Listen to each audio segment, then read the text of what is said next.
အားလုံးပဲမင်္ဂလာပါ MMD Page Channel ကနေပြန်လည်လို့ကြိုဆိုလိုက်ပါတယ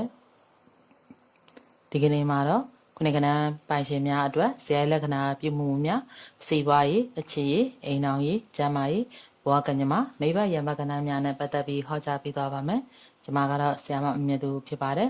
ခရစ်တက်ကလေးအရာ9ရက်16ရက်25ရက်နေ့ဒီမှာမွေးဖွားတဲ့သူများဟာခုနှစ်ကဏ္ဍပိုင်ရှင်များဖြစ်တတ်ကြပါလိမ့်မယ်ဒီခုနှစ်ကဏ္ဍဟာဒီနေစိတ်ကြဝနာအတွင်းမှာရှိတဲ့သရဒဂျိုကြီးဖြစ်ပြီးပင်လဲသမုဒ္ဒရာတို့ကိုကြီးဆိုတဲ့ပိုစီတော်နတ်ဖရာရဲ့အမှတ်လက္ခဏာလည်းဖြစ်ပါတယ်ဂျိုမီကတော့နတ်ကျွန်းဂျိုဖြစ်ပြီးဓာတ်တဘာဝအရာအဖို့ဓာတ်ရေဓာတ်ဖြစ်ပါတယ်ခုနှစ်ကဏ္ဍဆိုမှုသူတို့ရဲ့ဝိသေသလက္ခဏာများကိုဆက်လက်ဟောပြပေးသွားပါမယ်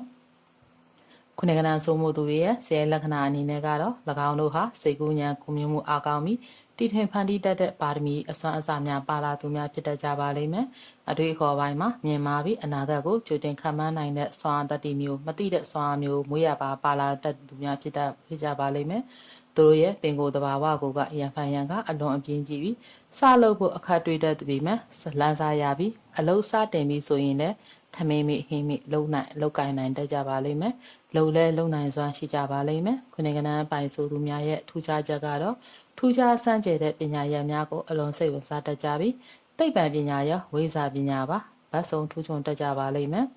အများအားဖြင့်ကတော့ရုပ်ရည်ချုံမောတန်ညံ့ကြပြီးစန့်ကျင်ဘက်လေးများအပေါ်မှာဆွဲဆောင်နိုင်မှုအားကောင်းသောသူများဖြစ်တတ်ကြပါလိမ့်မယ်သဘောကောင်းသိခံတတ်ကြပြီမယ်ဒေါသထွက်ပြီးဆိုရင်လည်းအကြီးအကျယ်ပေါက်ကွဲတတ်ပြီ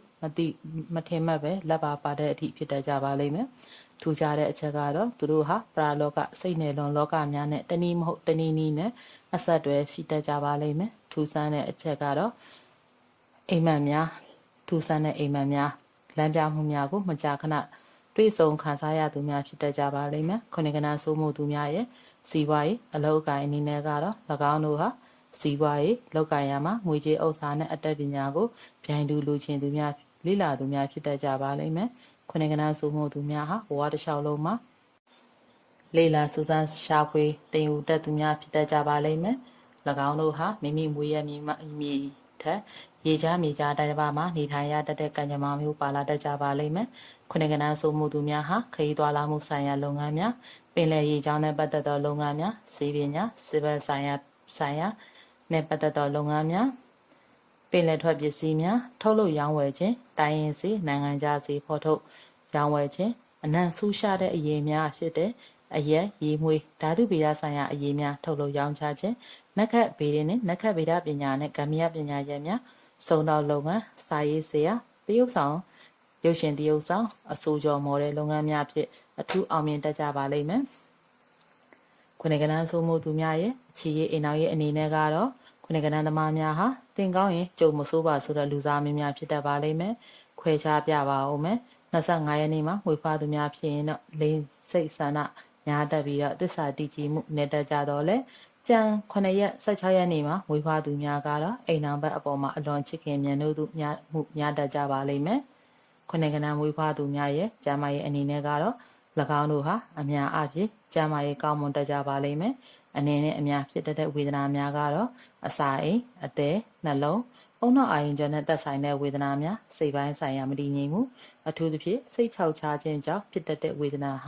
ခုနှစ်ကဏ္ဍသမားများမှာအများဆုံးတွေ့ရတတ်တဲ့ဝေဒနာဖြစ်ပါတယ်။မှတ်ချမ်းအနေနဲ့ကတော့၎င်းဝေဒနာများမှာတတစီရန်ရေတော့နေသောအကျင့်အစာမမှန်တဲ့အကျင့်အေးမမှန်တဲ့အကျင့်များကိုပြုပြင်ပြပါက၎င်းဝေဒနာများမှာတတရာရပါလိမ့်မယ်။ခုနှစ်ကဏ္ဍဆိုမှုသူများရဲ့ဘဝကံကြမ္မာအနေနဲ့ကတော့၎င်းတို့ဟာဖြတ်ထုံးဉာဏ်ကောင်းခြင်းကြုံတွေ့လာတဲ့အခက်အခဲများကိုအောင်မြင်အောင်ဖြေရှင်းနိုင်ခြင်းရုပ်ရည်အသင်းနဲ့တန်မြတ်ချုံမောခြင်းတို့ကြောင့်လူအများနဲ့ဆက်ဆံရမှာအောင်မြင်မှုများတတ်ကြသူများဖြစ်တတ်ကြပါလိမ့်မယ်လူအများနဲ့ဆက်ဆံသောအလုပ်ကိုင်ရသောအလုပ်ငန်းများနဲ့အထူးအောင်မြင်တတ်ကြပါလိမ့်မယ်ဆက်လက်ပြီးတော့ခွဲပြီးတော့ဟောကြားပေးပါအောင်မယ်ခုနှစ်ကဏ္ဍနေ့မှာဝေဖွားသူများဟာစွန့်စားခြင်းတီထွင်ဖန်တီးခြင်းခရီးသွားလာခြင်းများမှာပျော်မွေ့တတ်ကြပြီးရဲရင်နဲ့တတိနဲ့ပြည့်စုံကြသူများဖြစ်ကြပေမဲ့တခါတည်းအထီးကျန်ဆန်တဲ့နေထိုင်မှုမျိုးရှိတတ်ကြပါလိမ့်မယ်16ရက်နေ့မှာဝေဖွားသူများကတော့လူမှုဆက်ဆံရေးကောင်းမွန်ပြီးလူမှုရေးလုပ်ငန်းပိုင်းမှာဝါသနာပါတတ်ကြပြီးမိမိထက်နေကြသူများအပေါ်ကိုကြီးဆောက်ရှောက်တတ်ကြပြီးစိတ်သဘောထားနှူးညံ့သိမ်မွေ့တတ်ကြပါလိမ့်မယ်25ရက်နေ့မှာဝေဖွားသူများကတော့အလွန်ထက်မြက်ပြီးဆွဲဆုံးထူးချွန်တတ်သူများဖြစ်လိရှိတတ်ကြတော့လေ လိင်ကိစ္စအနှဲငယ်ရှုပ်ထွေးတတ်ကြပါလိမ့်မယ်အိမ်အောင်ရေးအစဉ်ပြေမှုနေတတ်ကြပါလိမ့်မယ်မိဘကဏ္ဍများကတော့1 4 5ခွန်ကဏ္ဍများဖြစ်ပြီးမိဘကြပြီး8 9ကဏ္ဍကတော့လုံးဝခုနှစ်ကဏ္ဍသမားများနဲ့လုံးဝမတည့်ပါဒါကြောင့်ဘဝလက္ခိမှာအစဉ်ပြေချုံမှုရရှိစေရန်